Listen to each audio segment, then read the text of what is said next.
What's the deal with Seinfeld jokes? I'm just kidding. Don't worry. I broke the mic. Joey, can you come back here? I have no idea what the fuck I'm doing. I tried to pull it off and it broke. Sorry. Let me preface this by saying I am doing amazing.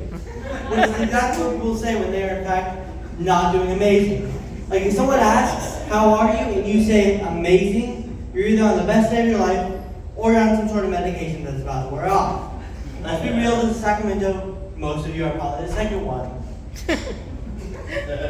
I've been thinking a lot about purpose lately. You know that big dumb question, why are we here? And I don't mean here at Comedy Spot. That's easy. You're either a comedian or you saw a poster, tickets were cheap. And you were mildly curious if anyone might have a mental breakdown, which is very possible. No, I mean here, existence, like why? What's the point? And don't tell me it's divine happiness. I've met happy people before. They are insufferable. You ever see someone so happy you just want to gently look at them and get hit by a truck? Not to hurt them, just to reset them. I was at a school camp out recently, and one of the games we played was a game called World's Worst. Has anybody played that game? No, okay. That was as I expected. So for anyone who doesn't know, essentially the game is you get a prompt that says World's Worst Plumber or World's Worst Magician, and you act out on stage. You act out on stage with the other actors. I got World's Worst Teacher. So I started playing it out with the kindergartners, don't worry, they're high schoolers. And one of them comes up to me and asks, why do you have Viagra on your desk? Here's the thing though. I get Advil and Viagra confused. Why does this happen? I have no clue. But I responded without thinking. I said, quote, to deal with all you children.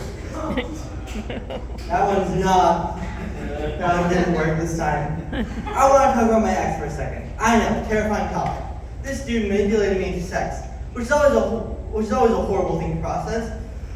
But the thing that really stuck with me was how casually he admitted it.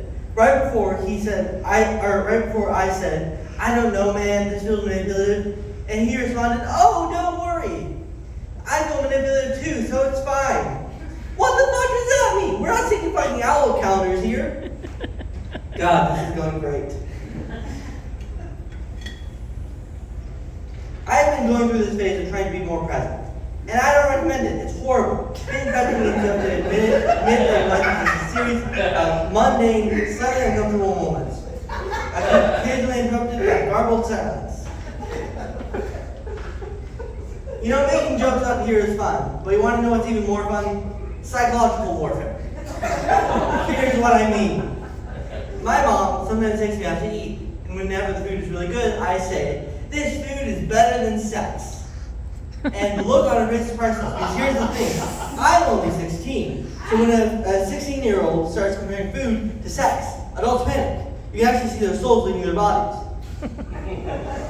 So now, whenever I am, say, at church or with my grandma, I say, this food is better than, and I just pause. I let my mom's brain do the dirty work. And I finish with something completely innocent, like, this food is better than fast food. And the look of pure horror on her face, it's priceless. I didn't even say it's better than fast food. This next part is a little rough, but I think it's important. I believe in yin and yang. So I think this is important because you can never really escape the yang of the yin. So 4 months ago, I was in a manipulative relationship. And it ended pretty badly. I was in a really bad place. And at multiple points, I genuinely didn't want to live anymore.